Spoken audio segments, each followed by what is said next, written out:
last time, the party finished out their discovery, investigation, and brokering with the strange, ethereal, aquatic being known only as the Second of Its Coming, wherein Wisteria made a deal, which caused the rest of the group a lot of consternation as you left and had numerous sort of smaller arguments and confrontations before finally things came to a head, and the bard known as Hortensia Crow, she revealed herself as having come to the premises to take care of some business with y'all, but upon hearing the repeated and emphatic, "We're going to kill Erwin von Tepler. We're going to kill Erwin von Tepler." But it would be so fun! She stepped in.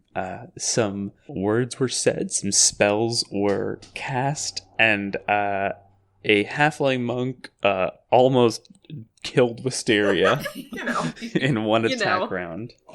Some further deals and discussions were had, primarily between Hortensia and Reagan, as well as Hortensia and Wisteria, who revealed something about her past to Hortensia. Currently, they are magically penciled in to have coffee once a week. If you're gonna make a magical blood deal, that's a good one to make.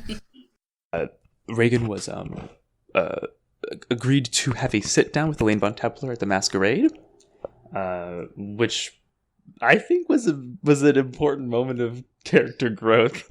And then Hortensia delivered to Montague an official invitation to the Von Tepler masquerade. In 1 week's time, they left. Wisteria paid the party an entire copper. Which, by the way, Kahlo now has Reagan's share of. I just wanted to let Sarah know. She thought he'd appreciate it more. Kahlo appreciates everything more than I think most of us do. From there, though, as Wisteria was leaving, she passed by a group entering, which included some of the residents of Rufus's demesne, Delia Quickstep, and Rufus himself. And despite having a knife meant to kill Rufus, she decided to do something a little more fun. Kill Reagan instead. And kill Reagan, and now Reagan's dead, and Diana is going to be playing a new character. Who, what does the party say? Ham Mike. But no, as everyone sort of went inside after a long day, Reagan and Rufus had one of the most adorably awkward conversations in the world, wherein they were doing that high school thing of "Oh, you gonna be there? Well, I'm probably gonna be there. Not if maybe we'll see each other thing there. Before Reagan just bit the bullet and asked Rufus to go with her, and he said yes, and so now that'll be fun. The rest of the day was kind of recovering and recuperating from the wildness, and so this is going to be our little interlude session before the masquerade. I wanted to give everybody some time to take care of the things they want to take care of. So who wants to go first? I mean, I'm always ready, but I don't want to jump in hot here. So, I mapped out my goddamn I week. think you're the only one with a full schedule. Yeah, you have a whole plan. Everyone else is kind of let's see what happens. I did have one question before we jump into stuff. Yes. The invitation that Monty received, is it specifically from somebody, or is it just in general invitation? Come on. It's from Lynn von Tepler. Is there any specific information from Lynn? Maybe a note that says "I love you," or just a love Lynn, a. I'm not joking, but I'm seriously considering casting detect magic on it to see if there's anything wild about it. I mean, you have a week. So you might I feel like that's the kind of thing Monty would do, is clearly there's more to this, right? I'm going to overthink it with magic. That's true. Okay, I'll cast detect magic on it. Sure. So from what you can tell, there is no actual enchantment on it. But Monty, give me an investigation check real quick. Oh, interesting. Maybe it has the magic of love. Maybe it smells faintly of perfume. Oh, beautiful. Ooh. 22. So Montague, as you sit there, and I was thinking for the better part of that night, after all the craziness with the creature, you're sitting there and even after your detect magic spell, you are certain there is something going on here. You are sitting there, just feverishly scrawling out, trying to break ciphers and codes and hidden language, trying to find something, a clue, a hint, and it's not until around 2 a.m. that you're going through it for maybe the 21st iteration when you realize that what matters in the note is only the last 2 words, which reads, yours, Lynn.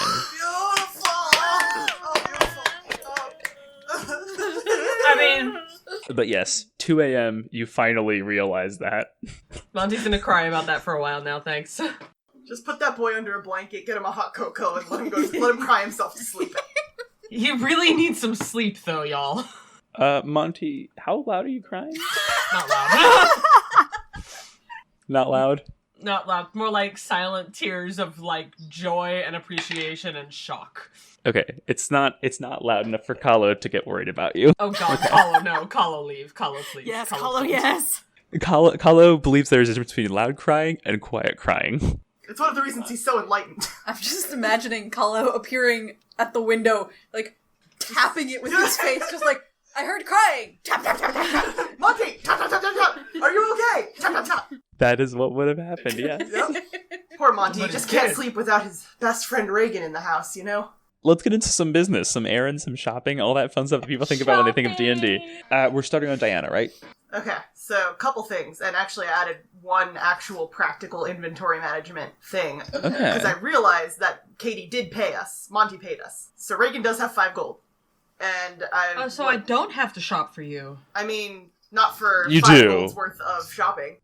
Listen, this is a really nice dress, okay? You need to be okay with that, Monty. Bill it to my, to the Monty estate. Anyway, so I was going to see if... Okay, so the first request is probably not going to work out because I think would be too expensive for what Reagan is able to afford and also whatever. But I kind of wanted to get Reagan Wonder Woman gauntlets to add 1 to her AC so that she doesn't die at the masquerade because she is not wearing any armor and her AC is only 11 without armor. If you just want to have someone custom make some decorative arm guards that could in a pinch kind of do something, we can do that, and we can kind of we could, rather than raising your AC, we can suss out the situations wherein okay, so you're trying to do this with those, okay. Yeah. Okay, I can live with that. Okay, yeah, because we have someone at the residence who can make shit, right? Laszlo, yeah, as long as you can provide him with the equivalent amount of gold or the equivalent amount of material, sure. But yeah, she has a couple things to do at the residence, so she's probably going to be spending about 2 days there. So, yeah. Sure. So Reagan, you go back to the Goring estate, and immediately put in for time off again. Which, as Julius explains, you don't technically work for him or Ellie or for... They're really just being nice and letting her pretend she has a job. That's true. Yeah, pretty much. And he pretty much is you can take the time you need. It's okay. Don't worry about it. Figure out what you need to figure out. Thanks. Awesome. Rad. Sure. So what's first on your agenda? Priority number 1 is she has to have a very awkward heart-to-heart with Rufus. Nice. Oh, no. Not to go in guns blazing, but that is because basically Reagan went home after that very awkward conversation and on further reflection realized that Rufus doesn't know enough to have made that decision with all of the information he needed, and now she's starting to feel guilty about that, and she needs to come clean about some things and give him a chance to back out. So, Reagan, for the second time in as many days, you find yourself drifting back towards the residence. This place which has been more so than I think you thought, your first real home in Hintilla. And let me... Okay. So when you arrive there, you... After asking around a little bit, you learn that Rufus is actually out for the rest of the day, and he should be back either late tonight or early tomorrow morning. And you sort of notice this. It seems like Rufus is always off doing something for somebody. Fair enough. Reagan, by the way, also brought a bag of groceries, and she just goes and restocks the kitchen and then, leaves that there. Bye. That's good. Yep. She That's probably good. stole them from the Gorings, but, Well, listen. You know what Redistribution matters? of wealth. Yeah, they can afford it. Yeah. So, no, she has replenished the milk that she stole. Cool. Okay, so Reagan, you are, you check that off the box, check that off the list. You have even the ledger. What's next in this lovely place? Well, she also has to have an awkward conversation with Monty and Brika. Oh yeah, Monty has to have a conversation with her. However, she is avoiding that conversation, so I'm gonna go find Laszlo and see if he's in. That's fair. If y'all want, we can handle all the awkward party talk at brunch. So maybe this is the brunch day. She came over for brunch, and Rufus, if he happens to be there, Crazy. well, he has to come back eventually. So Oh, Rufus, you're here. That's crazy. I've just been sitting here for a day. Weird, right? Sitting in your house waiting for you to come home. You travel around and you find Laszlo without too much difficulty. He's where he normally is. He's working on the little smuggling sloop ship shape again. This is his day off from his day job. It seems like later that day after you left, they delivered some lumber to sort of, and he's just been kind of like patching up different spots. He has like this harness that he's sort of strapped himself into, that he's kind of keeping himself like lashed to the side of the boat as he's putting it together. And you realize just how much of a Herculean task it is for a single person, no matter how skilled, to fix an entire boat that has a huge hole in it and had sunken. And yet Laszlo, as always, dutifully carries on. And he notices you at the corner of his eye as you approach, and he says, "Oh, hello there. What, Miss Kayam? Pleasure. How's boats? Well, it's a boat. It's still mostly sunk, but we're making progress. By the way, did anyone tell Rufus about the octopus monster? Right, the octopus monster. I'm sure somebody told him. Oh, I forgot Laszlo thinks she's super drunk. Yeah, all the time, just always. Or just that time, and he's not going to be rude. That's fair. Anyway, if you've got a minute, I actually had something I wanted to ask you about.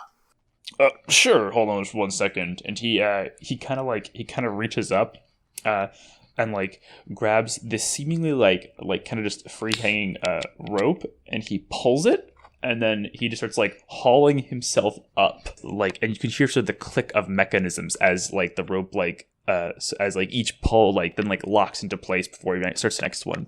He gets up onto the actual deck of the ship and then unstraps himself and sort of jogs down in this brisk pace. And he says, "So, what can I do for you?" So I'm going to the masquerade with Rufus next week. Oh. Yeah. Congratulations. Oh, thanks. I'm not saying I'm expecting trouble, but I always expect trouble, and that's why I'm not dead. So I was wondering, you're handy with, making stuff, I hear. I could put some. I've been known to put a hammer to ore. So Reagan just kind of pulls out her wallet and counts. I got 5 gold pieces. Can you make me something that will make me harder to kill when wearing a, evening gown? Because I don't like going anywhere without armor, but it didn't really seem appropriate given the context. Well, that'd be something lightweight, form-fitting, fit underneath. What sort of dress are we talking about here? I don't know. It's this ridiculous thing that some rich bard lady designed or whatever. Anyway, I was thinking something like gauntlets, something gold that'll match, not like real gold probably, but that. But gilded, yeah. Burnished. Anyway, just something I could potentially, not get my arm cut off if a sword hit it. Whatever you can do with 5 gold honestly works for me. Because, yeah, any bit of insurance will help me, sleep better the night before, Laszlo kind of scratches his chin a bit, and he goes, well, here's what I can do. And he sort of gestures you to come up onto the ship, and you see that on the ship itself, he's kind of like made like this makeshift forge. There's like an anvil there, and there's sort of a ring of barrels around it, and you can see that each of the barrels has like scrap metal and other sorts of oddities. He just kind of like starts scooping out just fistfuls of it and like placing it in a circle around the anvil, and he says, "Well, not sure exactly what it is I mean, I know what you're asking for, but it'll be a little tough, but I think I can manage it." Sweet. I mean, hey, whatever you can do, man. And if there's any money left over at the end, you just keep it for yourself. I don't need it. There's no need. The work is its own reward.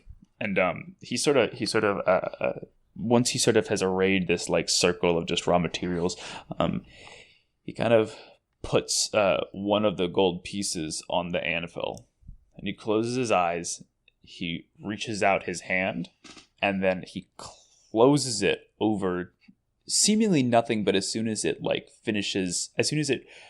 closes enough, suddenly bursting into existence is this burning hammer of fire. Nice. And he just begins to slam it onto the anvil. And with each swing, some of the materials that he's arrayed around himself begin to just sort of like burn a little bit. And each swing, more of them begin to just burn. And after a couple, you see that actual pieces of them are starting to be consumed. And they're starting to disappear. And you realize that whatever he's doing, he is turning those from what they are into whatever is on there. He's creating this process of conversion. After around an hour, he's burned through all of sort of the scrap metal and different bits and pieces all around him. And he kind of steps back and just covered in sweat, wiping his brow. And he goes, "Well, that should be something." And you see that he has created a set of, bracers, very, very like kind of tasteful burnished copper like leaf over this very thin layer of steel. He has also created what looks to be like a metal like midriff guard kind of, just like something to like protect like the belly. And the back and like the kidneys and those kind of vulnerable places. Celebrity, that was cool as hell. He says, "It's just something to do." And then he hands them over to you. And then he hands you the 4 gold pieces back. Seriously? Miss Kime, you don't do good things for payment. You do them because they're good. Huh. Well, thanks. You take care of yourself. Good luck with the boat. He nods and he says, "I will. And have as good a time as you can at the ball." Yeah. And then he goes back to his work. Cool. All right, so what's next, Reagan? Well, other things on Reagan's agenda where she was talking to Monty and Brika at brunch. She wanted to touch base with Kahlo, and she wanted to buy Nimian a drink, but it's morning. We just were kind of establishing. So, yeah. I mean, not that would stop him. I don't think that would stop Nimian, but I think Reagan, while she is a enabler and a terrible influence, it might be a bit early. Sure, that's fair. For that, but, I mean, so yeah, Nimian and Kahlo were the only other priorities. So yeah, we can go find Kahlo if you'd like. Cool. Unless anyone else wanted to jump in and do stuff first. Yeah. If we're establishing that today is brunch, then Brika is cooking. Okay, she's making it. Yeah. Oh, well then Reagan did say hi to Brika because she did bring in groceries. Ah, perfect. What good timing. And then Reagan was like, "So, Rufus around? Oh no, he's out." "Oh, okay. I mean, it's fine. Whatever, I guess." Fine, whatever. I didn't want to see him anyway. It's fine. It's crazy how he's not... He's just like never here. It's called Rufus's residence. I think he'd reside in it sometimes, It's just, what's a girl to do? Are we inviting Wisteria to brunch? Can we? Do we know how? That's fair. Brika? Brika was perfectly willing to have her come to brunch if she wanted to. Mm-hmm. I don't know if she wants to be around them. we'll leave that up to Wisteria. Just say out loud a couple times, you know, if Wisteria wanted to come to brunch, that would be okay, and hope that she was nearby listening. See, I was thinking if she wanted to come, she could just put on a different disguise. Different mustache. And show up and be like, hi, I'm, I don't know, an old friend of... Who else I'm lives here? Hydrangea. Yeah, I'm friends with Tarzan. Your good friend Tarzan. You mean Tamsin? Yes, that. There's like an open fourth seat, and whoever sits down there, they just assume is this mysterious person. She's a mystery. Nobody knows. Who's to say? Who's to say? Who's to say? Anyway, Reagan wants to talk to Kahlo. Sure. After asking around a little bit, trying to like figure out like where Kahlo is, you find that he is actually at the residence today. He's kind of like still like patching himself up from the pummeling yesterday. There's sort of this little spire sort of sticking out of the bay, maybe 15 feet away from the actual escarpment and the residence, and there's like a rope bridge over and a small little house, like a little one room cottage up there, and that's where Kahlo lives. And as you approach, you see that there is a boulder, and you see Kahlo is sitting on it. His eyes are closed, he is cross-legged, and he is just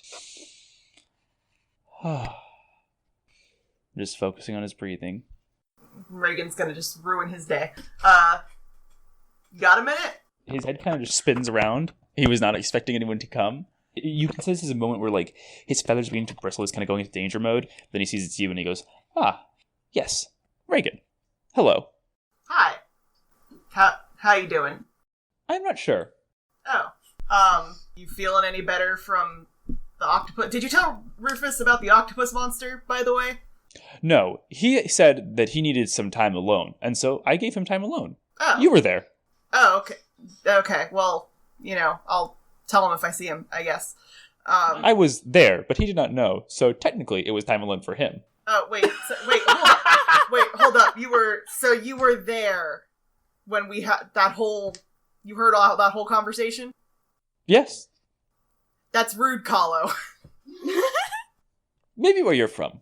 Yeah, no, definitely where I'm from. And here where we are, Kahlo, you and me, where we are right now, Kahlo. Goddamn. Mm-hmm. That's how I'm here. Anyway, Kahlo, I need your help with something. If you have the time, I mean, I can pay you for it or whatever, but you said yesterday that someone betrayed you and then you got all enlightened and stuff. Well, first I killed many people.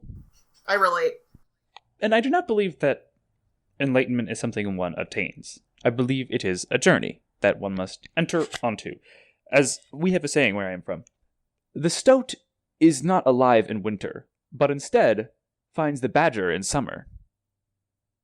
It does not translate well, but I do believe that the spirit of it comes through. Yeah. Well, anyway, my point is, I'm still in the, I feel like I'm kind of coming towards the end of my killing everyone phase. And, look, I'll just tell you. So the person who I was not really I have to meet with someone who hurt my family at the masquerade this week. And I need to be able to keep my cool. And I'm not great at that. But I don't want anyone to get hurt because of me. I was wondering if maybe you could teach me how to manage that. Kahlo just sort of hops up. He hops up from a sitting position onto one foot, and then he hops off, and he sort of gestures towards the stone that he was sitting on. You want me to sit on it? Yes. A good rock is good for such things. Okay. And she does that. Close your eyes. Focus on your breath. Only upon that.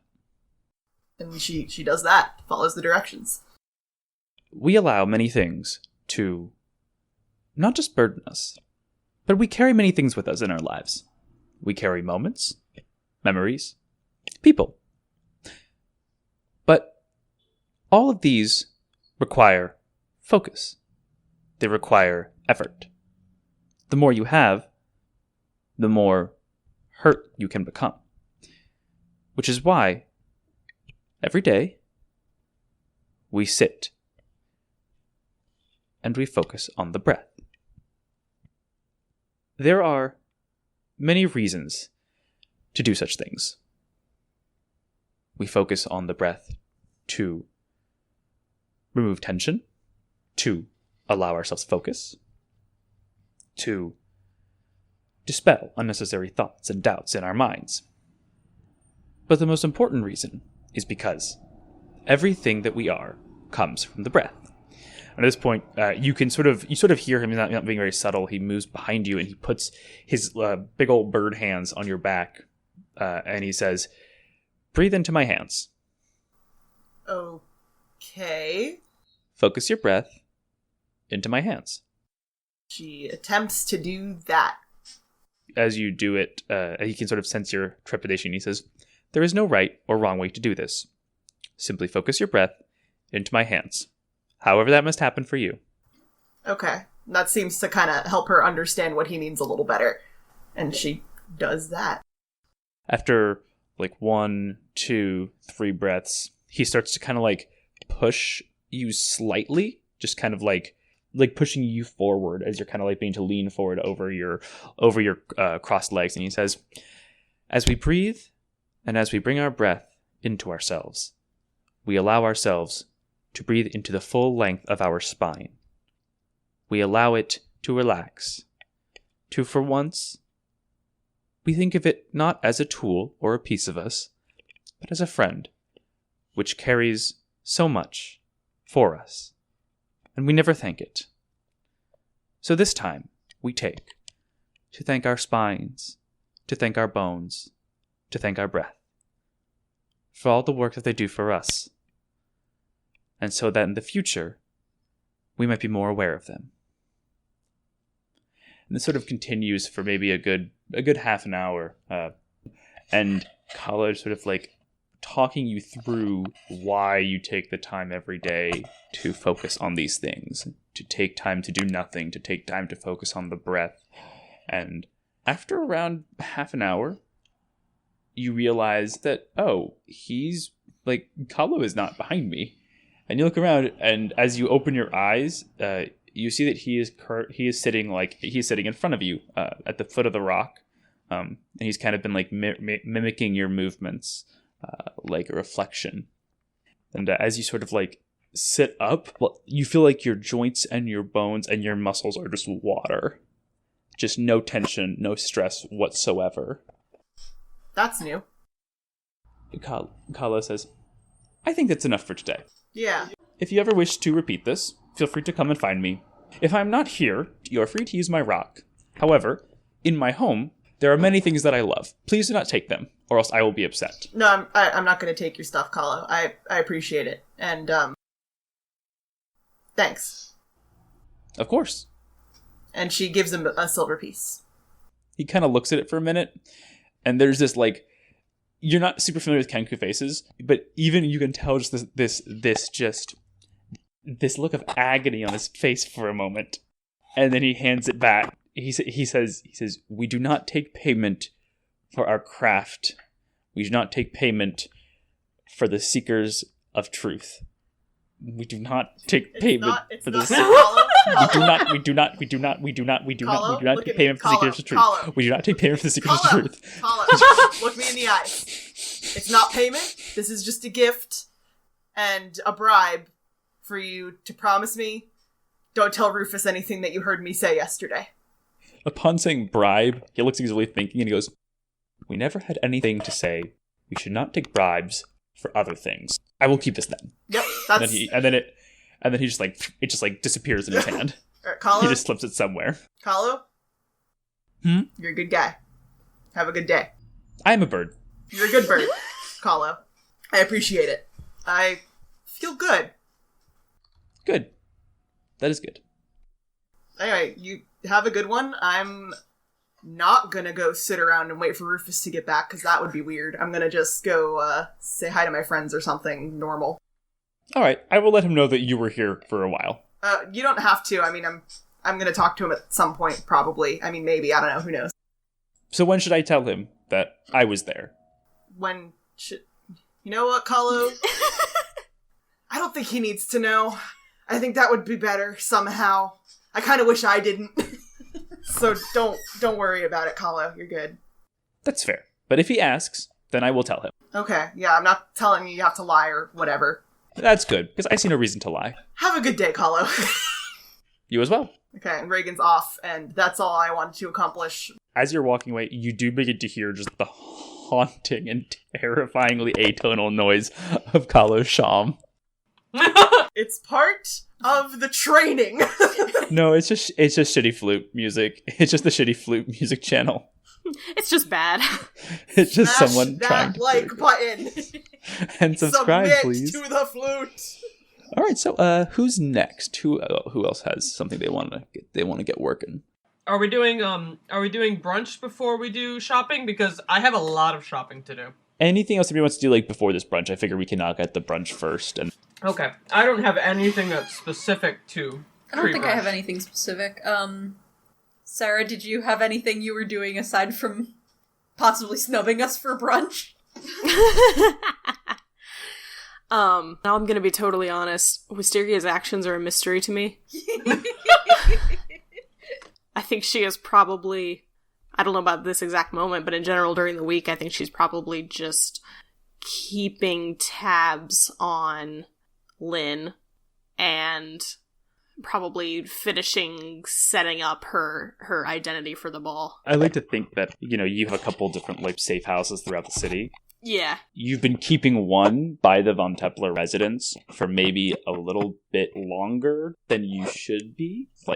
Yeah. But this is the only place that you have like a clear view of Lynn's window.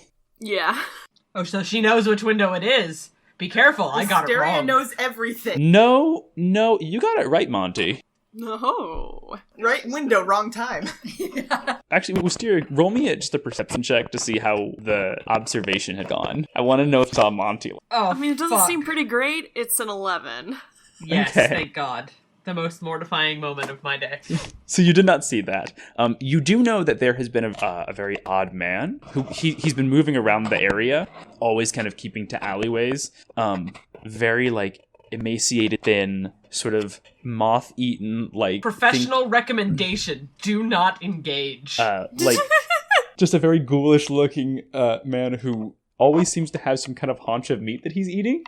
But Awesome. he never seems to gain any weight. Cool. Like every night he'll set himself up. He'll just like always be kind of like within some proximity to the Von Tepler estate. Interesting. Yeah, I think if you've been there, then you've definitely noticed him. He's subtle in some ways, but I think you're observant enough to notice him and notice the patterns that emerge. But let's do brunch real quick. Let's knock out some brunch. Brika brunch. Brika brunch. Brunch. So Brika has made a spread. There is rice porridge, sweet and savory, sort of falafel style, like chickpea pancake type things, and various roasted vegetables, and some like really thick cut bacon. Like Howl's Moving Castle thick cut. Howl's Moving like Castle chorizo, style. like bold Not- red color. It's not chorizo. and smoky flavor. There's no chorizo. Get that shit out of my house. Brika don't cook no chorizo. No, I'm sure chorizo is fine. She just didn't make any. That's why Wisteria didn't come. Deal. Confirmed. Her favorite Confirmed. food. Factoid number 1. Wisteria loves chorizo. Writing that shit down. Anyway, so yeah, Brika made a ton of food for her friends and whoever else in the residence feels like eating, but the main objective is to make Monty eat, because he doesn't eat enough. He's too skinny. Lynn needs big strong food. boy. Yes. How are you I going eat to lift? food. Lift Lynn with skinny little limbs? No. Y'all kind of gather up. I think Nimian probably sort of wanders over, clearly very hungover. As Nimian approaches, Reagan produces from her bag that I've decided she brought with her to carry all of her bullshit. Groceries and bullshit. She gives him a bottle of wine and looks him directly in the eye. Don't drink this right now. It's not a brunch wine. He sort of looks at it and looks at you very confused, and he says, I don't know what that means exactly. Me neither, Nimian, but just, this is for later. What's later wine? I don't know, Nimian. We'll crack into it together, and I don't want to drink this early in the day, Nimian. That's all I got. But if you want to drink it... We don't day drink in this house. Nimian's wisdom save. It's 5 o'clock somewhere. Nimian says, I will not drink any of that. And you do not believe him. You do not even have to roll. Okay. Very clearly he will if you give it to him. She gives it to him and just pats him on the shoulder, and she's like, whatever, man. This is our friendship. He pops the cork and starts pouring a glass of it. And she says, yeah, that seems about right. He sort of like looks a little abashed, and then he says, I'm using a glass. I'm proud of you. Nimian, that's progress. I'm proud of you. I think also Tamsin probably wanders down after like kind of the day they had. She's looking for some food. I think Hank and Brick do as well. Other than Kahlo is off. He's off sort of taking his self-care time. Delia and Rufus are out, and Laszlo's over at the ship. But everyone else is sort of been drawn in by this spread that you put out, Brika. And they're all kind of like, for the most part, folks have kind of stayed in their pods. There's been some kind of cross-pollination of these groups, but like in a lot of ways, there sort of hasn't been yet. And this is, I think, kind of the first time of like, yeah, this is like, oh, this is like a full-on, this is a meal. Like, this is what people have with other people. It's like what family is something. Oh, beautiful. Well, Brika, I think you being like, yeah, you came from a big family. You came from a community which is very tight-knit, very close, like, connective tissue. And I think that you realize, like, you sort of have, like, sort of a sense of, like, this person is kind of a bit lost, almost. Kind of like how, like, you look at Monty and you know, like, oh, Money Pants has got some stuff going on. He's got that anxiety. Kind of, like, reserved, yeah. And I think you sort of, like, see that, like, these folks who kind of, like, sort of filter in and sit around the table are very similar in that regard. No real home to speak of other than here. And this is the first time there's a meal prepared that hasn't just been, like, them trying to, like, them, like, buying jerky and eating jerky, you know? Aww. Can I roll an insight check to see if anyone's looking at Reagan like they maybe know something they shouldn't? Yeah, give me a general insight check. Because Reagan's cagey today. That is a 15. You don't notice anything. Okay, cool. She relaxes a bit. Monty, get back here. Monty was expecting to have a very serious, very private conversation with Reagan and Brika. Too late, he's been tied down. There are too many people here. No. Brika definitely got him to the table first and was like, we're going to have a nice brunch, you, me, and Reagan. We'll see if anybody else shows up. Probably not. We don't have that many friends. And Monty says, somebody else, and Brika says, probably not, don't worry. Don't worry. And then, little by little. Everyone shows up. I like the idea of everyone who shows up. It's like, oh, it's just Nimian. Don't worry about Nimian. Oh, it's just Tamsin. You know Tamsin. She cast healing spells on you. Know them. Don't worry about it. Mm-hmm. Keep eating. I'm not. That's not cool, man. This isn't cool. There was going to be a whole thing, and I had it planned out. And this has changed my expectations of what my day was going to be. Being in a crowd is good camouflage because everyone will be talking.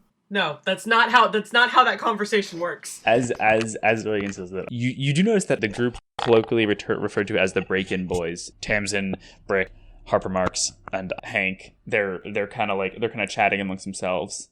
Like every now and then, like they'll sort of talk, but you also get the impression these are all people who they're just in privacy and folks' like own business. It doesn't matter. Monty is not going to talk if there are other people. Too bad, in the because room. Reagan's going to. I mean, it's not good. He'll have a conversation. He just won't have the conversation he was intending to have here. We'll see about that. Reagan sits down next to Monty in a very awkward but definitive way. She's like, I acknowledge this is uncomfortable, but I also acknowledge that I'm an adult and I'm going to sit here and we're friends. Monty lifts a finger, opens his mouth, Closes his mouth, puts down the finger. Oh, Reagan, you look different. Yeah, no, I just hung out with Kahlo. Oh, you are enlightened, I see. Something like that. Yeah, I don't know. Had an experience. Enlightened. I don't know, I breathed for like 30 minutes, and I guess I normally breathe for 30 minutes at a time, but, like, I don't know, I something would about certainly it. hope so. I don't know, that guy's on some shit. I'll say. Yeah. I mean, are we talking illicit shit? No, like, I don't know, some next level, like, monk shit. I don't really know what kind of shit he's on. I'm just talking. But no, he's a good dude. Needed some help with some things. And to bribe him. But that's another story.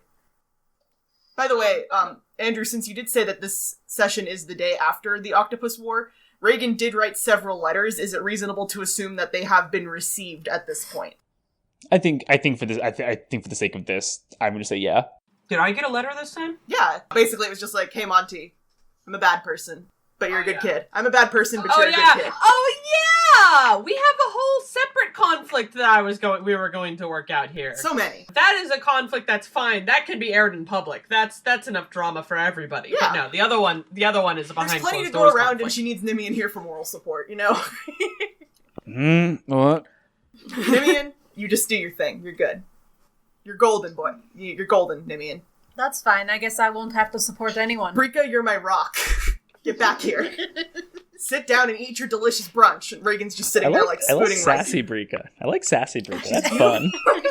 I mean, like, if we're going to continue being, like, awkward at each other, Monty's going to try and do that maneuver, where you, like, slide down in your chair just very slowly, almost imperceptibly, until you are eventually almost under the table, and then if you can get under the table, then you can scramble away really fast before anybody can catch you. Reagan kind of watches as he sinks, and she's like, I don't remember you being that short, dude. This is having the opposite effect of what I wanted. Monty, we need to talk about some stuff. Monty. Listen, Monty, I'm geared up for, like... Sliding. Reagan just grabs him by the scruff of his shirt, like, and just pulls him back up. Monty, listen, this is like the least awkward conversation I was planning to have today, so you're not getting out of this one. So, how you doing? Bad. Have some... Eat some. Brika, make him eat something. I'm not gonna eat something. I already ate. You already ate? Really? I mean, what did you eat? I might have stolen some of the pancakes that Brika made. You sleeping, earlier. Monty? Oh! This is the conversation we're having. No, this is the small talk part of the conversation, Monty. Keep up. No, to answer your question, no, I haven't been sleeping. Me neither. That sucks. Yeah. Anyway, so can we skip the small talk? Do we have to do the small talk? Because, like, you're not good at small talk, and I'm really good at small talk, and I could keep this going for, like, ever if I wanted to. It's almost like I have a 17 charisma. Anyway, Monty, my 10 charisma is telling me that we need to have a conversation about last night. Some things were said, and... By you. And you. And I appreciate that you... I'm sorry. No, don't apologize. Please, no, I was gonna say, I'm sorry. Please refresh my memory as to what I said, other than you are a fundamentally good person, Reagan Kayam. Montague Pensmith, and Reagan's a little red-faced. That's the thing. That's what I wanted to talk to you about, because I don't want to disappoint you, Monty. And if you're allowed to think what you want, but I don't want to set myself up for failure, you know? And... No, by assuming that you're setting yourself up for failure, you're already setting yourself up for failure. You recognize that, right? Monty, don't play word chess on me, Montague. Monty, I have done some shit. I will probably do more bad shit. And I just don't want you to be bowled over by that when it happens. I just want us to have an understanding. I appreciate it, and I appreciate your friendship, And it looks like it physically strains her to say the word friendship. But what I don't understand is why you don't think that you are a good person. Good people do bad things sometimes. What I don't understand is why you think I am. I haven't really done anything to make you think that, I don't think. I mean, you could have killed Lynn. Well, I don't kill kids, You Monty. could've- It doesn't take a good person to not kill a kid. Okay. Bad people All don't right, kill well- kids all the time. It happens every day, Monty.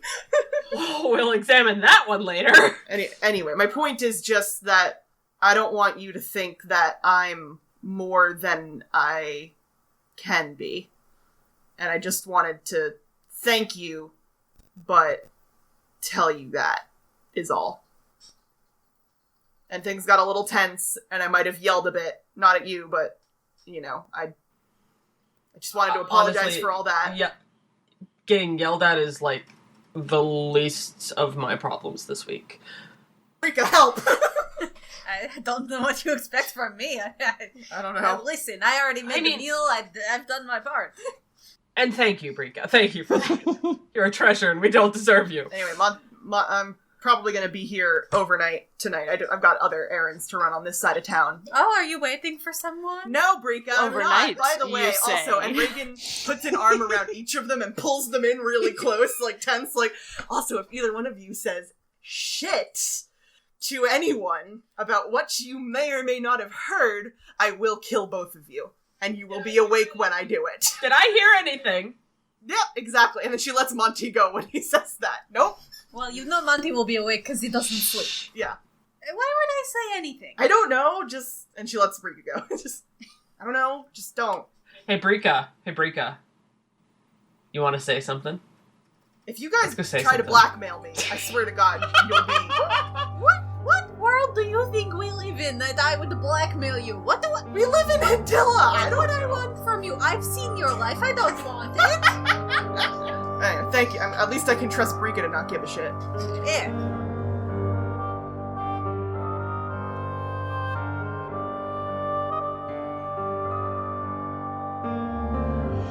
Hey friends, thank you so much for coming to this week's episode of Masks and Martyrs. This is your producer Diana, and I have some housekeeping and plugs to take care of. So first things first, this is the first of a two-part interlude. I tried really hard to get it into one episode, but I wasn't able to cut enough to get it under 3 hours. So I figured I will just do 2 parts. This week's episode is more character beats, next week is more inventory management, but I will make sure to cut it so it is still fun to listen to. And if you're enjoying this and the show, we would love if you left us a review on iTunes or wherever you're listening, and make sure you're subscribed to the podcast.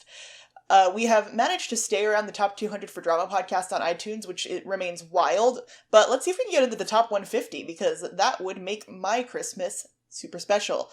Thank you guys so much for tuning in every week and for supporting us. We really, really appreciate it. By the way, did you know we have an Etsy shop now, and we are running a holiday sale?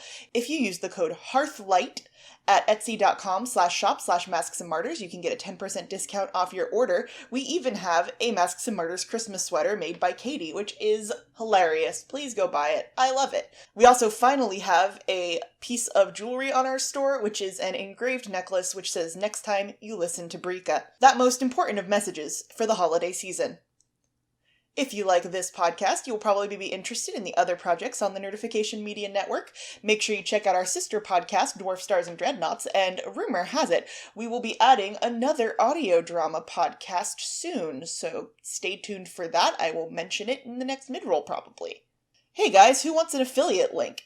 Go to bit.ly/dinnerlymasks if you would like to get on board with Dinnerly, America's most affordable meal kit, from $4.49 per serving. If you use our link, you will get a $10 off your first order coupon, and we get a little bit of a kickback as an affiliate, and that super helps us out. That lets us invest in equipment, that lets us hire former one-shot people to come back and record voiceover, and it allows us to maybe get paid for what we're doing here someday. Anyway, so that link again is bit.ly/dinnerlymasks for $10 off your first order. And this week, we want to give a shout out to friend of the podcast, Lauren Alexa. Lauren Alexa is an artist and arch patron on the Masks and Martyrs Patreon, whose mission it is to encourage everybody to be creative.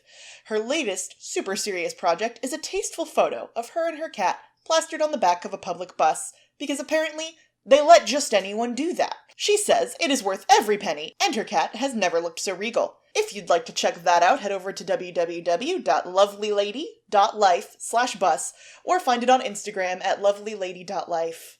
Last but not least are our music credits. Our intro music is Threads of Fate by Thomas Hart and Diana Paparosi. Our mid-roll is Kevin MacLeod's Dreamlike, which is way too spooky for the tone of this episode, and I think it's hilarious. And our ending theme, as always, is Merry Meet Meg by Hopper and the Books on Tape. Just as a heads up, we will be releasing a Christmas episode. It will be a special backstory episode, since you guys seemed interested in more of those. And we will be taking off the week of New Year's. So we will have an episode on December 25th, be off January 1st, and then be back on January 8th with the first episode of the finale arc, the Von Templar Masquerade. So I'm going to let you get back to the episode now. Thanks so much for stopping by.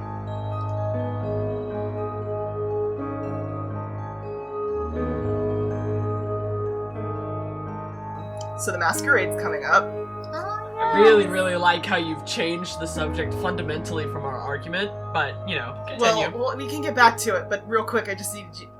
I'm supposed to meet with Elaine, as you heard, Bob, and I'm not entirely unconvinced that it's not a trap. So if anything happens to me, I need you guys to do two things for me. I need you to make delete your browser history. Got it. Blast my cache. No, I already asked. Did she ask Rufus to blast her cache? No, I need you to make sure nothing happens to my sister. And don't let Rufus fall on his sword on my account. I don't think it's likely to happen. But he's one of those good people who tries to help people, and I don't want him getting in the middle of whatever happens between me and Elaine. Okay. A bad person would have, already accepted that they were just going to go to this meeting to kill Elaine von Templar, but I've thought about it, Monty. Like Don't expect too you much. thought about it, but Yeah, she's probably still thinking about it. There's a week's a long time, Montague. Anyway, I need to know that if something happens to me, that I don't have to worry about you guys or my sister. And if something does happen to me, I don't want you guys to get involved. Just stay out of the way. Well, if things go bad, I'm supposed to be taking a trip to the Goring estate anyway. This is some business there. So yes, I will keep an eye on your sister, don't worry. Okay. Did Ellie ask you to do something? No, Julius thinks I'm going to kill him. Oh, man. Brika, why does everybody ask you to kill people? I don't know. It must be something in my sorry, face. wait, I just have one of back those up. faces. What, Brika? Oh, Julius, I am so sad and self-sacrificing. And if things go bad in Hintilla and I need to take a fall, you need to kill me. Yeah, that sounds just like him. Yeah.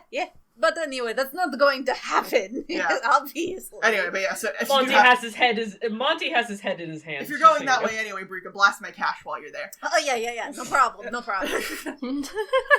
Anyway, so that's that bit of business that I, just wanted to get out of. Anyway, Monty, are you good?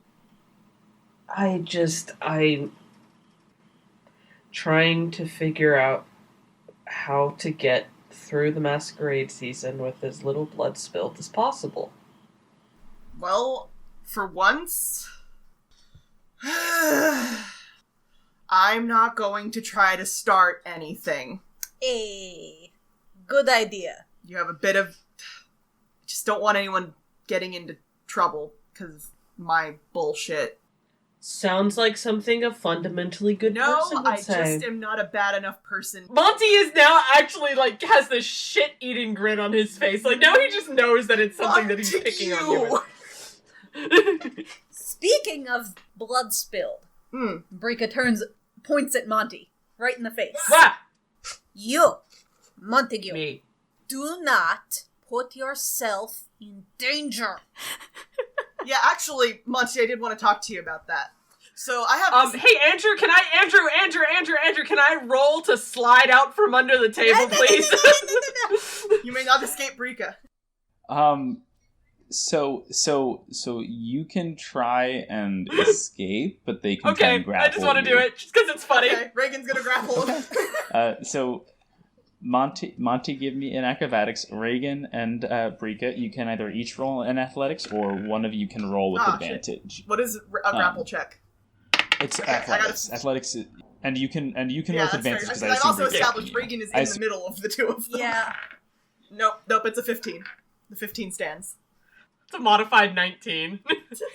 Brika, go. That squirrely little dude too just wiggly. bolts away. Just slides out from under the table and bolts. Monty, you see the nearest empty chair, and you just go and you run, and you are about, and like you can almost see freedom, and then something catches your foot, and there's nothing there, and you catch your foot. Nice one, Wait. Monty. See, that's karma. That is karma. And Reagan also said that through a mouthful of bacon, by the way. Wait, so did I fall? You are pro. okay. You felt it. You ate shit. Monty you on ate the you ate floor. shit, Montague. Reagan's just gonna walk Hey, over got it. and kind of look down on him and just eat bacon. Sup? Listen, we all know, all three of us are aware of the fact that that's not a promise that I can or am willing to make. No, I need you to just promise me one thing, Monty. So look at me, right? Look at me. I'm big and strong. He's not looking at you. No, okay, but picture me in your mind and see how buff I am? That means I'm built to be on the front line. Just stay behind me just stay behind me, dude. Can we just come to that agreement? Like, from a tactics standpoint. Yes, don't go running directly into... That's like, my thing! It's like somebody points a blade at you, and you say, I think this is a good place to walk. And you walk right into it. I mean, I'm not gonna do that. I'm not stupid. Say that, and yet... And yet here we are having this conversation, Montague. we just worry When about have you. when have I, Montague Pensmith, ever deliberately walked myself into danger? At the Goring estate, you teleported behind the big buff wizard! I was trying to not die of poison! Yeah, well, he was... Yeah, then he that's- killed you with magic bullshit. Anyway, Monty, I just need to know that you will just stay behind me sometimes. Is that an acceptable compromise? Unless Lynn is in danger. That's fine. I would die for Lynn too. I get it. She looks like little bird's dresser in the I morning. think we can all agree. But okay, and she I have- offers a hand to help him up. Whatever. I assumed he had tripped on Wisteria being invisible, but I don't. That was what I was thinking too, so I was like silent, waiting for the reveal. Anyway, Reagan offers her hand to Monty. Okay, Monty takes it. Okay, she picks Gets him up, puts him back at the table, and puts a bowl of rice in front of him. Wait, no, don't put me back at the table. I have something else to say to you. Okay, she doesn't do that. I was just mostly making it good. Okay.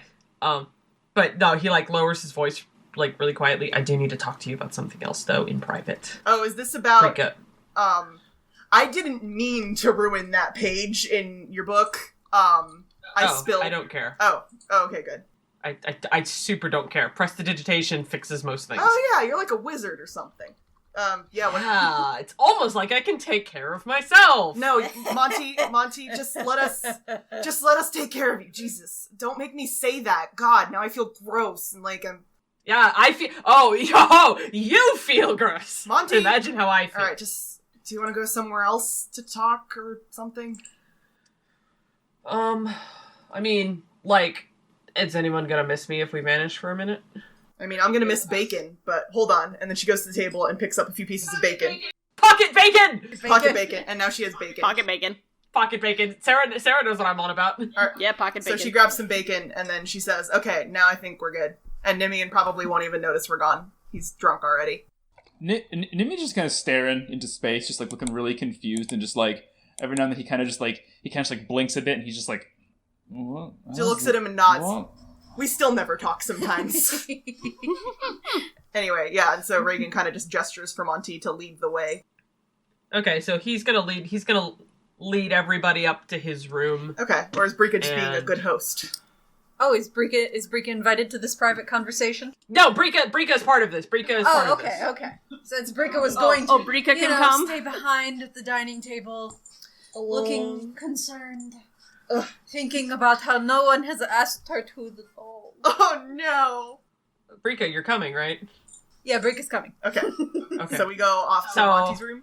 Go to Monty's room, which is in better shape than we saw before, but it's still a mess. There's still furniture all shoved to one side of the room to block the door, and Monty ushers everyone in, shuts the door, and Monty's gonna cast Private Sanctum. Ooh. So it does take 10 minutes to cast it. Okay, well, We can still do it. I'm saying, like, it does take 10 no. minutes. So Private Sanctum, what Private Sanctum does, so if you guys don't know, sound cannot leave the area. Dark vision cannot see into it. Like, people couldn't, like, peek through the window.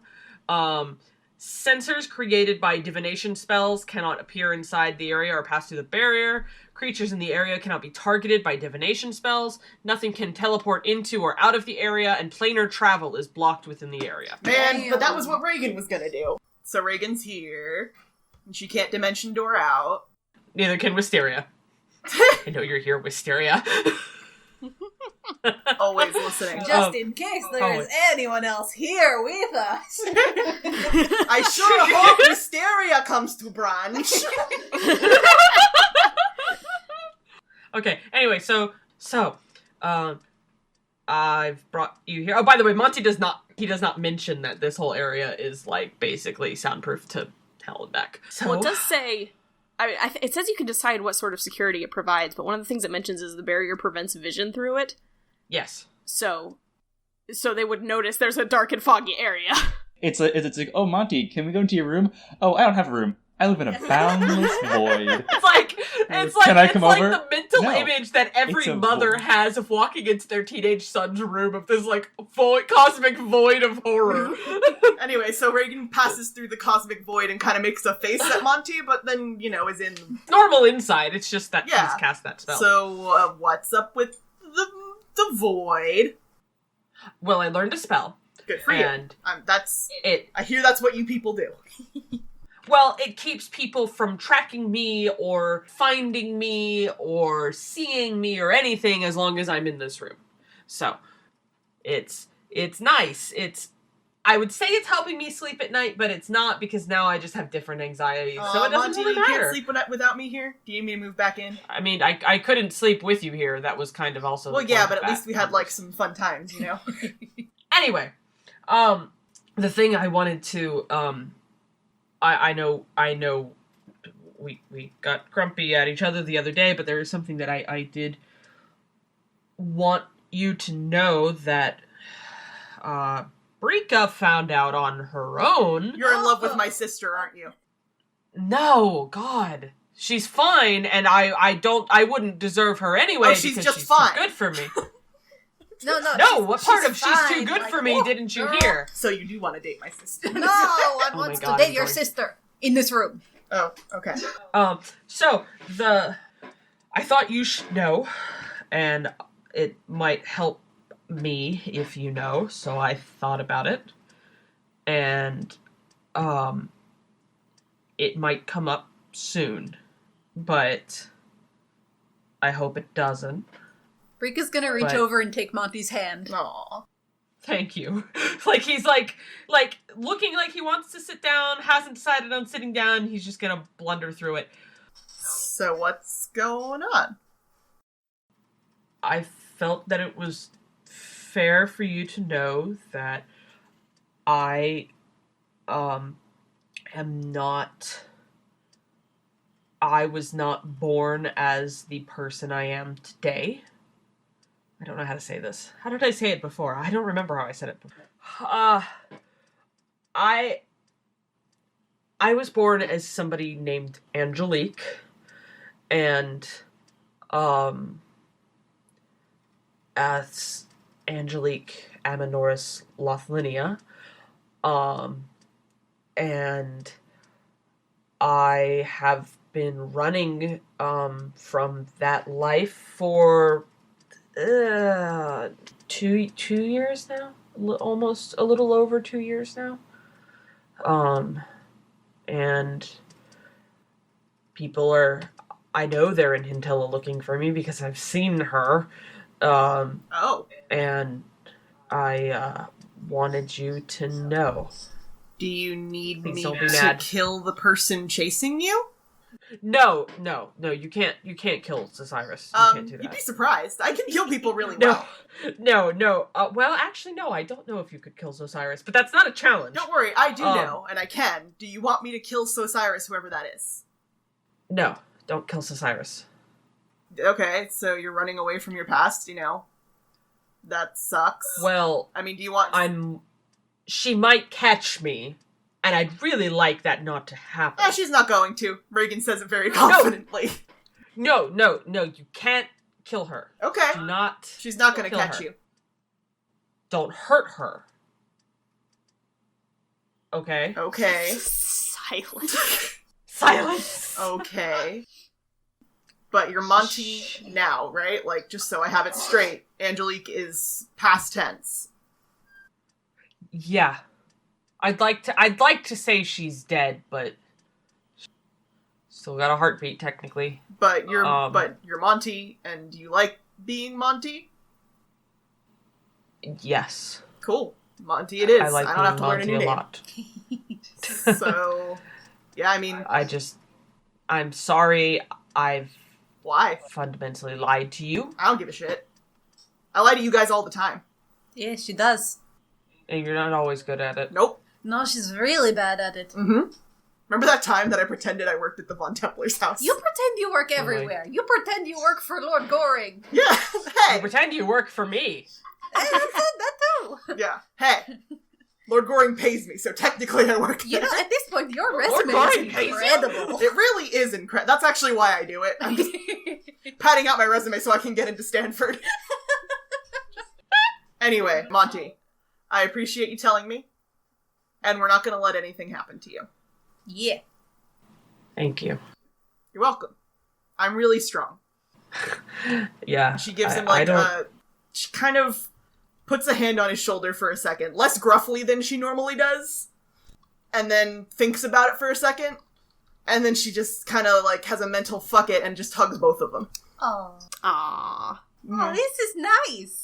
And then she lets go. Don't get used to it. Monty has tears in his eyes. Oh, Monty. Anyway, I appreciate you telling me, and I mean, you probably could have said like a lot of things, and I would have, it's fine. You're you now, and that's what matters. And There's a lot about Angelique that might cause problems in the future. hey, there is That's like a lot about Reagan Kayam that's causing problems right now. So I relate. Yeah. Is there anything that we should know to look out for. to protect you, to protect ourselves, to protect Lynn? To protect Lynn. That's what I'm afraid of. I mean, I don't... is there something about Angelique that is a threat to Lynn? I hope not. Well, then I we'll cross that don't bridge know. if it exists. What are you on the same Keep- the same docket for most eligible bachelorette? Did you wear the same dress to a party several years ago? Oh no. No, I never met Lynn before I came to Hintilla. Okay. As for what to look out for, there's a dragonborn woman. Reagan's interested. Osiris.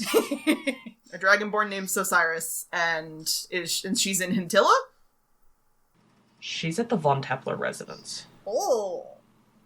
And Reagan thinks for a second, no, that was Dreadbane. So a different dragonborn. No, I saw her on that night. Oh. Well, that's some bullshit. I was in disguise, though, so she didn't recognize As an me. employee, like me. With a different face. Oh, So, yeah. So, well, Um, what's she look like? I mean, she's a dragonborn, she's a woman. Her name's Osiris. silver. silver dragonborn, bright blue eyes.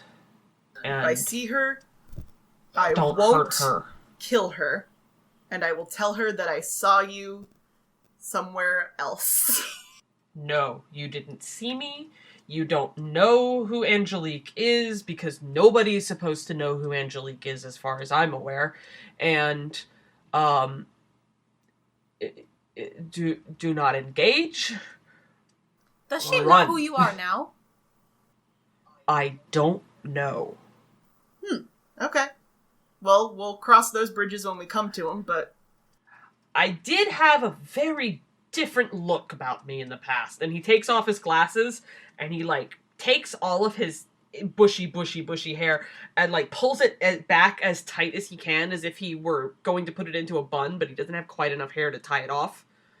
And it's actually quite a different look. Like, you could almost...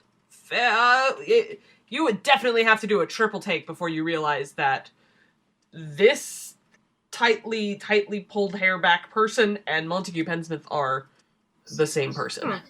Does Lynn know? Yes, Lynn knows because I told her. Okay. That's where I And that's heard when it. Brika overheard. I think you were asleep at Oh, the you time were it was her- definitely asleep. Yeah. Well, yeah, I appreciate you telling me. I will keep it to myself. And you guys will keep stuff about me to yourselves. And everyone will... And I will share no secrets because I have none. You're an open book, Brika, and we're just delighted to have you here. I mean, I have always wondered about you, Brika, but I haven't. I figured... I just that's trust Brika, rude. you know? Okay, well, I figured you'd tell us. if there's anything you need to know about me, I will be happy to share. It is not particularly interesting. Where'd you learn to cook? Because that was some dope bacon. That was mostly my grandmother, but, Aw. you know, a little bit of picked up here and Nice. there. I never knew my grandmothers. But, I know the what. Huh, neither have I. that... I assume I have to. Oh yeah, Monty... Most people do. Yeah. Well, anyway, I appreciate you telling us, Monty.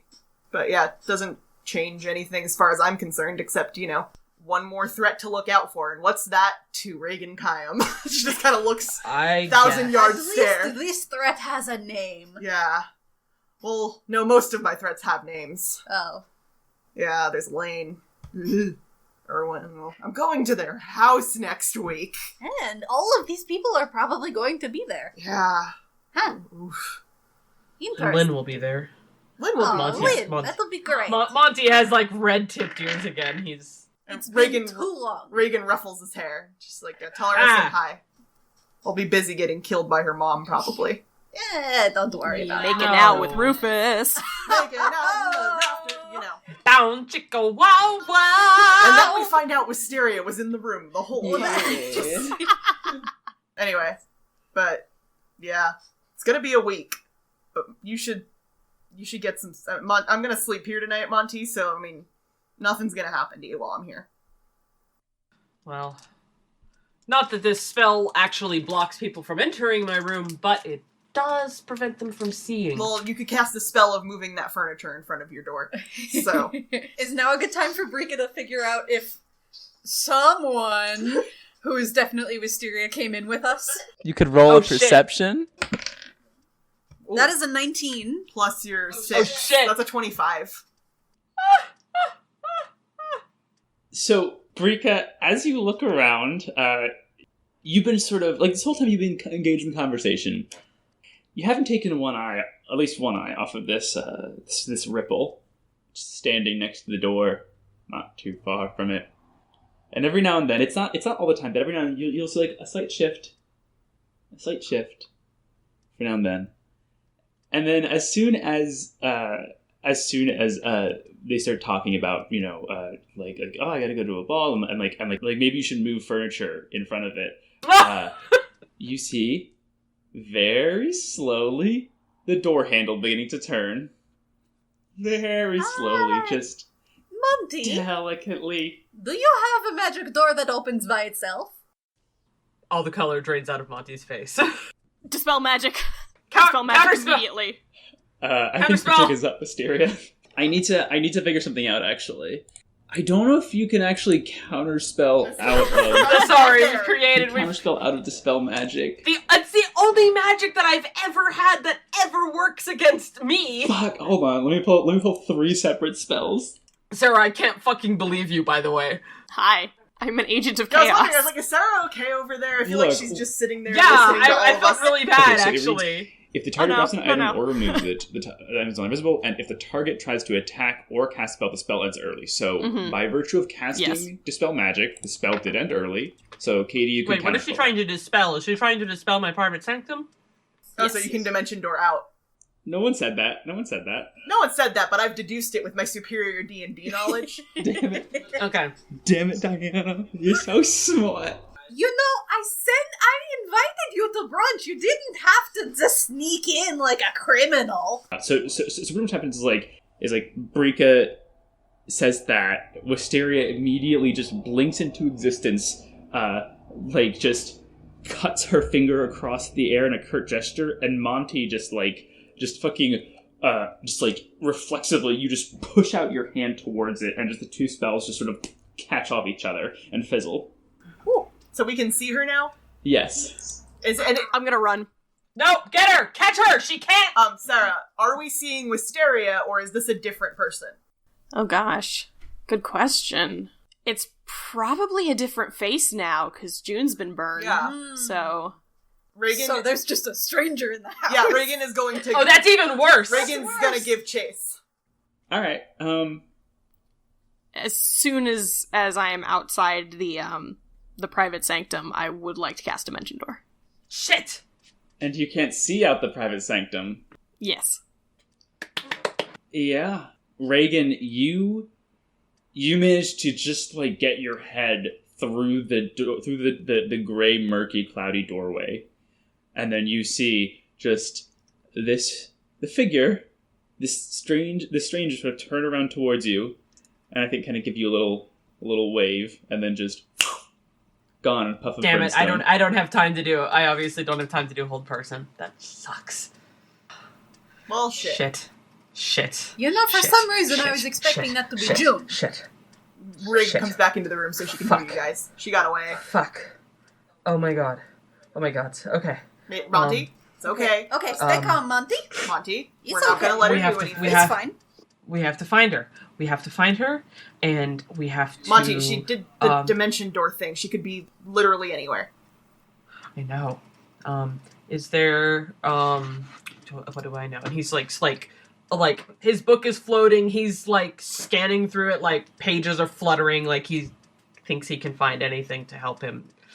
And when he realizes that there's literally nothing he can do, the book collapses to the ground and he just like crumples. Monty, it's okay. Reagan puts her hand on his shoulder. Monty, we're not gonna let anything happen. Somebody knows that wasn't supposed to know. Okay, we'll deal with it. But she's gone and we can't do anything right now. So there's no use Everything's about to get in panicking. Everything's about to get a lot worse. It's going to be so much worse now. We don't know that, but maybe. But we'll deal with it. Okay. She might want nothing Okay. to do with you.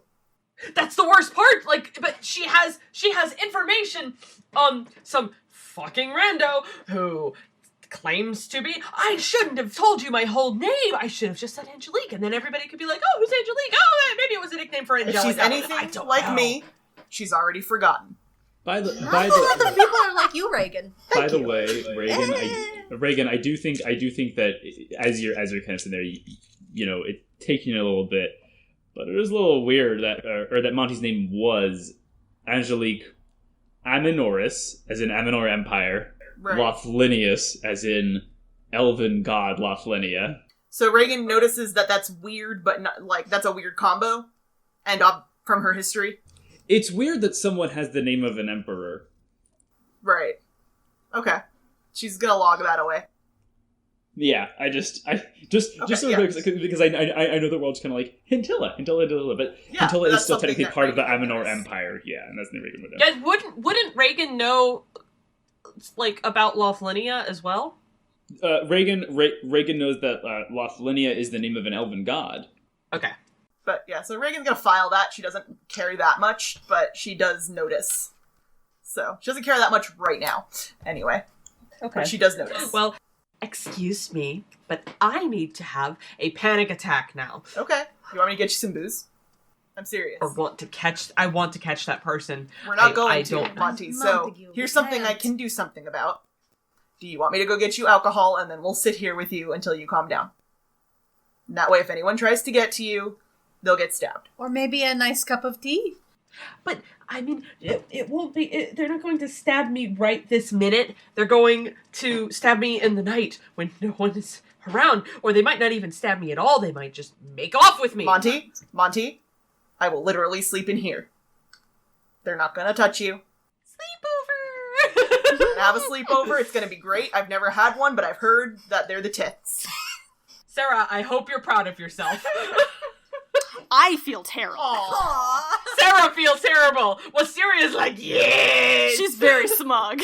She just fucking noped out of there. She's like, yeah, whatever, fucking Did nerds. she even get Yep. any food? She did actually. She was stealing off the plates. That's what Nivian was staring at. He was drinking, but he was trying to figure out like, what's it? If food keeps it's just where's the food Oh my go? god. Because food kept disappearing. So you pick up an item, you can it'll become invisible, and he's just like, what the? Yeah. It just keeps So he kept seeing like food disappear, but he didn't know if it's because he was drunk or not. Oh, yeah. Anyway, Monty, I'm gonna sleep here tonight, and Brika lives here, and she's not gonna let anything happen to you on Nope. the nights that I'm not here. Absolutely not. And honestly, Brika's like 10 times more competent than I am, and I can say that with no shame, because she's just that good. Thank you. So, yeah, you're welcome. Let's go find out if there are any nails and hammers that Laszlo can loan us so I can nail my window shut. How will Carlo get in? Kahlo can use the door and knock like a good person. He sees no need for doors or knocking. That does not seem useful. Oh, Kahlo. Maybe Kahlo could just move into Monty's room, so just to save time. Monty's gonna nail his window shut. Brunch is ruined. I don't think so. I think brunch was still pretty good. Like everybody seems to really like brunch. People like saying like thank you to Brika. Like as you come down, you see that like the like Marks and Mouse have come in from their workout and they're sparring and they're like eating as well. Laszlo is down there as well to get some food. They're it's kind of nice. Even despite sort of what just happened, I think Brika, you feel this most keenly of just like again this feeling of people who never really had a place or haven't had a place in a long time. And now they're all sitting around a table and eating and talking with each other and laughing and telling stories. Perfect. Monty really wishes that he could enjoy it. Reagan's gonna lead Monty over to the table with like just a hand on his back and just like sit him back down, and she's gonna just start making conversation with whoever's sitting near them, just to at least put a sense of normalcy around Monty. Yeah, that's good. I don't think Reagan has taken her hand off of Monty.